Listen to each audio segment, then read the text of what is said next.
Stele element reference exceptions interviewer का अचानक से फेमस टॉपिक बन चुका है और बहुत सारे इंटरव्यूज के अंदर आपको स्टेल एलिमेंट रेफरेंस के ऊपर क्वेश्चंस पूछे जा रहे हैं। अब यहाँ पे सबसे बड़ी प्रॉब्लम ये है कि कैंडिडेट बहुत ज्यादा कंफ्यूजिंग आंसर्स दे रहे हैं जो कि इंटरव्यूअर्स को समझ में नहीं आ रहे। अब इसी कंफ्यूजन को दूर करेंगे और समझेंगे कि what is mean by stale element reference exception, क्यों आता है, कहाँ से आता है, what is the source of it और इसको फिक्स कैसे किया जाता है सेलेनियम का इस्तेमाल करके।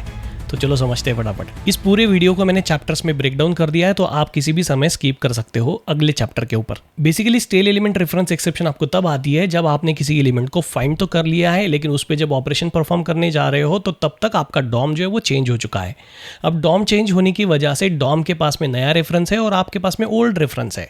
अब ओल्ड रेफरेंस होने की वजह से आपको स्टेल एलिमेंट रेफरेंस एक्सेप्शन आ जाती है। तो आपके पास में जो एलिमेंट था उसका रेफरेंस था वो जो बासी हो चुका है, तो आपको चाहिए फ्रेश रेफरेंस। तो ऐसा क्यों होता है कि डॉम बीच में ही चेंज हो जाता है? तो इसके 4 रीजंस है। सबसे पहला रीजन है कि पेज रीलोड हो जाता है या फिर रिफ्रेश हो जाता है। तो मान लो कोई एलिमेंट है जो आपने फाइंड एलिमेंट से ढूंढ के रखा और उसके बाद में पेज रिफ्रेश हो गया और आप उस पर क्लिक कर रहे हो तो अभी क्लिक नहीं हो रहा है और आपको स्टेल एलिमेंट रेफरेंस एक्सेप्शन आ रही है। दूसरा रीजन ये है कि डायनामिकली डॉम जो है वो अपडेट हो जाते हैं यूजिंग अजैक्स या फिर जेएस कॉल्स। अब उस केस में भी आपको स्टेल एलिमेंट रेफरेंस एक्सेप्शन आ सकती है। तीसरा रीजन है कि आप नेविगेट कर रहे हो एक पेज से दूसरी पेज की तरफ या फिर एक सेक्शन से दूसरी सेक्शन की तरफ, तब भी पुराने सेक्शन या फिर पुराने पेज के एलिमेंट्स जो है वो स्टेल हो सकते हैं। चौथा और मोस्ट पॉपुलर रीजन इसका होता है कि री रेंडरिंग ऑफ द एलिमेंट। तो most of time react JS, view या फिर एंगुलर जेएस जैसे जो फ्रेमवर्क्स है ये आपके डॉम को और उसके अंदर के एलिमेंट्स को कंटिन्यूअसली रिफ्रेश करते रहते हैं और री रेंडर करते रहते हैं। अब ये री रेंडरिंग के चक्कर में आपके पास में जो है वो पुराना रेफरेंस आ सकता है, जबकि डॉम के ऊपर नया रेफरेंस उस एलिमेंट का बन चुका होगा। अब आपकी कंपनी में मोस्ट प्रोबेबली या तो रिएक्ट या तो एंगुलर का इस्तेमाल करके ही यूआई बना होगा,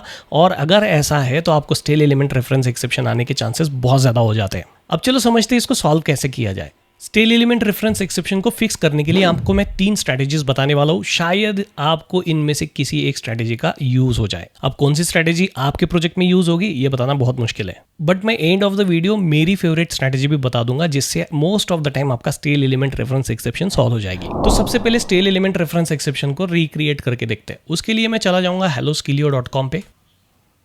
अब मुझे यहाँ पे ना कॉन्टैक्ट मेनू के ऊपर क्लिक कराना है। तो अगर आपने ध्यान से देखा होगा इस पेज के ऊपर एक पॉपअप भी आ रहा था, तो उस पॉपअप को मैं पहले क्लोज करूंगा और उसके बाद में कॉन्टैक्ट बटन पे क्लिक करने की कोशिश करूंगा। बट क्लिक करते समय मैं रीजनरेट करूंगा स्टेल एलिमेंट रेफरेंस एक्सेप्शन को। तो चलो कोड में चलते हैं और यहाँ पे फटाफट पेज खोल लेते हैं। तो मैंने यहाँ पे URL डाल दी helloskillio.com और इसके बाद हमें एक पॉपअप आने वाला है, उसको भी हैंडल कर लेते हैं। तो मैं सिंपली यहाँ पे लिख दूंगा thread.sleep। अब मैं यहाँ पे एक्सप्लिसिट वेट का भी इस्तेमाल कर सकता हूँ, लेकिन लाइन ऑफ कोड बचाने के चक्कर में मैं यहाँ पे thread.sleep लगा रहा हूँ। मैंने 5 सेकंड का वेट लगा दिया। फिर इसके बाद जो पॉपअप यहाँ पर आने वाला है उसको हम इंस्पेक्ट कर लेंगे और इस पॉपअप को मुझे क्लोज कर देना है। तो मैं फटाफट इसका XPath लिख लेता हूँ क्लोज बटन का, और ये एंकर लिंक टैग है, क्लास कॉपी कर लेते हैं इसका, लग रहा है यूनिक है,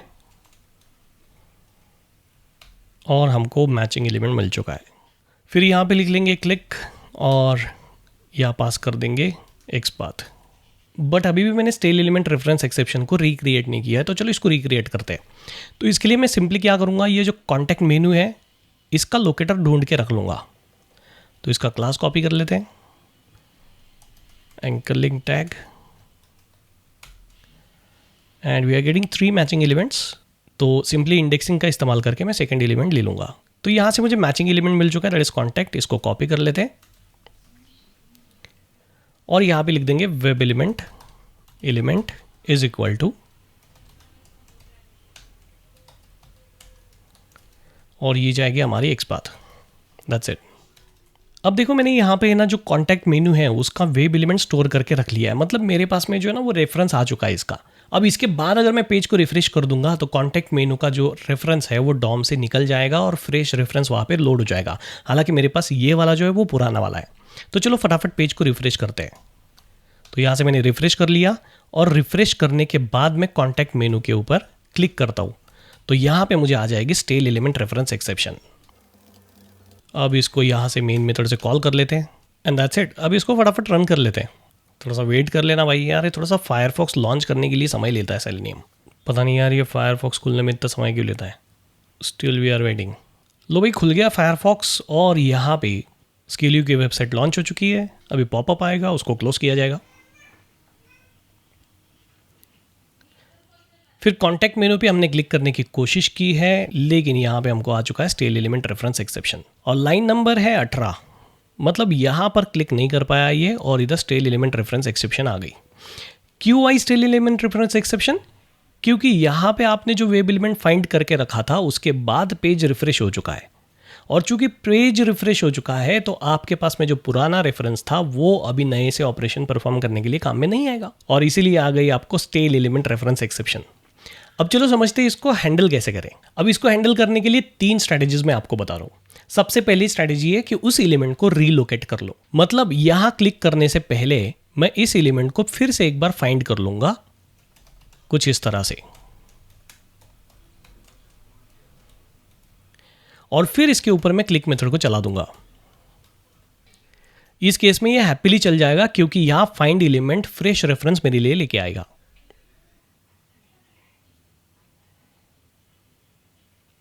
अब जैसे कि आप देख पा रहे हो यहां पे इसने कॉन्टैक्ट के ऊपर क्लिक कर दिया है और ये हमारा कॉन्टैक्ट पेज खुल चुका है, और इस केस में मुझे यहां पर कोई भी एक्सेप्शन नहीं आई है। सेकेंड स्ट्रैटेजी की बात करते हैं जिसके अंदर हम पेज को रिफ्रेश कर देंगे। अब पेज रिफ्रेश करने से फायदा ये हो जाएगा कि पूरे एलिमेंट्स रिफ्रेश हो जाएंगे और उसके बाद हम हमारा डिजायर्ड एलिमेंट फाइंड कर लेंगे। लेकिन ये मैं कभी भी रिकमेंड नहीं करता, क्योंकि मान लो आप एक फॉर्म के ऊपर ऑटोमेशन कर रहे हो और उस फॉर्म के अंदर आपने काफी सारी फील्ड्स थी उसको भर के रखा है ऑलरेडी, तो जैसे आप रिफ्रेश करोगे तो वो सारी डिटेल्स निकल जाएंगी, तो इस केस में वो डिटेल्स लॉस होने के बहुत सारे चांसेस होते हैं। इसीलिए पेज रिफ्रेश करने का तरीका मैं कभी भी रिकमेंड नहीं करूंगा। इसकी जगह मैं रिकमेंड करूंगा आपको दूसरा तरीका, रीट्राई लॉजिक। तो चलो समझते हैं इसको रीट्राई लॉजिक से कैसे सॉल्व करेंगे। तो सिंपली मैं यहाँ पे ट्राई कैच लिखूंगा, कैच के अंदर स्टेल एलिमेंट रेफरेंस एक्सेप्शन लिख दूंगा और ट्राई के अंदर वो लाइन लिखूंगा जिसमें मेरा एक्सेप्शन आने वाला है। तो मैं सिंपली यहाँ से ये कॉपी कर लेता हूँ और इधर प्रेस कर देता हूँ। मान लो इस लाइन पे मेरा स्टेल एलिमेंट रेफरेंस एक्सेप्शन आने वाला है, तो अगर ये एक्सेप्शन आएगा तो मैं इसको फिर से रीट्राई करते जाऊँगा और कैच ब्लॉक के अंदर स्पेसिफिकली मैं कुछ नहीं करने वाला हूँ। अब रीट्राई करने के लिए मैं यहाँ पे लगा देता हूँ व्हाइल लूप और इसमें लिख देता हूँ ट्रू, और ट्राई के अंदर जैसे ही इस एलिमेंट के ऊपर क्लिक हो गया वैसे मैं इस लूप को ब्रेक कर दूंगा, और तब तक हमारा व्हाइल लूप जो है वो चलता रहेगा जब तक ये एलिमेंट फ्रेश नहीं हो जाता और उसके ऊपर क्लिक परफॉर्म नहीं हो जाता। तो इसको रन करके देखते हैं।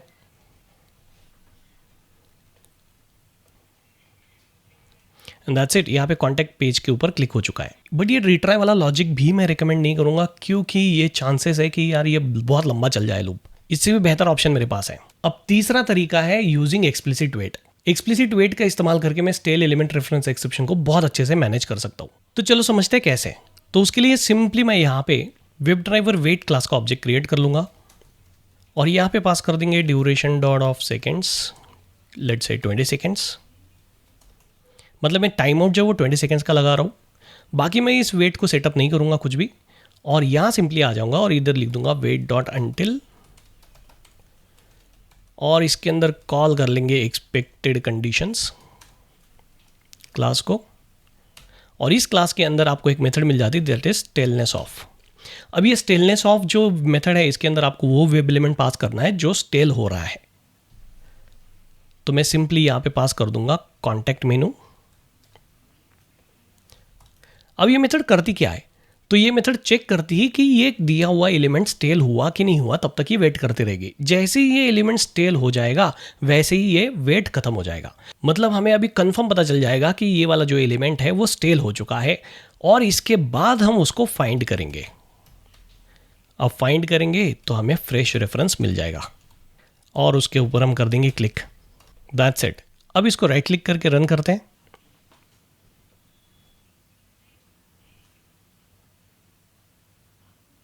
जैसे कि आप देख पा रहे हो कि यहाँ पे कॉन्टैक्ट के ऊपर उसने क्लिक कर दिया और ब्राउजर को भी क्लोज कर दिया। इसका मतलब यहाँ पर जो स्टेल एलिमेंट रेफरेंस एक्सेप्शन थी वो हैंडल हो चुकी है। बट मान लो अगर मैं पेज रिफ्रेश करता ही नहीं तो उस केस में मेरा स्टेल एलिमेंट रेफरेंस एक्सेप्शन आने के चांसेस ही नहीं होते।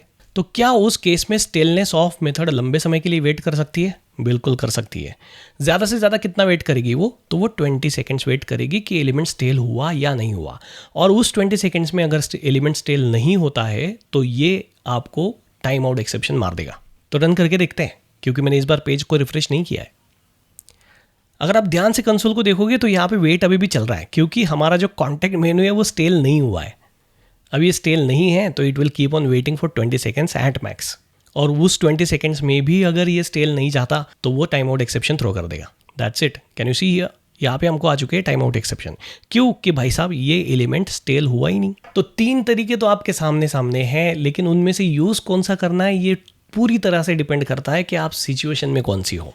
तो जिस तरह की सिचुएशन होगी उस तरह का हैंडलिंग आपको यूज करना पड़ेगा। अब इंटरव्यू में क्या बताना है उसकी समरी कर देते हैं। स्टेल एलिमेंट रेफरेंस एक्सेप्शन आपको तब आती है जब डॉम में उस एलिमेंट का रेफरेंस खो जाता है या फिर रिफ्रेश हो जाता है। इसको हैंडल करने के लिए आपको 3 स्ट्रेटेजीज मिल जाती है। पहली स्ट्रेटेजी में आपको एलिमेंट को रिलोकेट कर लेना है, मतलब फिर से फाइंड एलिमेंट मेथड को चला देना है। दूसरे में आप रिट्राई लॉजिक लगा सकते हो, जिसके अंदर आप व्हाइल लूप के अंदर उस एलिमेंट को बार बार ढूंढते रहोगे जब तक वो फ्रेश नहीं हो जाता। तीसरा ऑप्शन आपको मिलता है दैट इज एक्सप्लिसिट वेट का, जिसके अंदर स्टेलनेस ऑफ नाम की मेथड मिलती है, मतलब उस एलिमेंट को स्टेल होने तक हम वेट करेंगे और उसके बाद उसको फाइंड करेंगे। अब इन 3 तरीकों के अलावा अगर आपको कोई चौथा तरीका पता है तो do let me know in the comment section. अगर आपको सही में ये वीडियो पसंद आई है तो प्लीज लाइक कर दो और कमेंट कर दो और शेयर कर दो अपने दोस्त के साथ। Thank you so much for watching.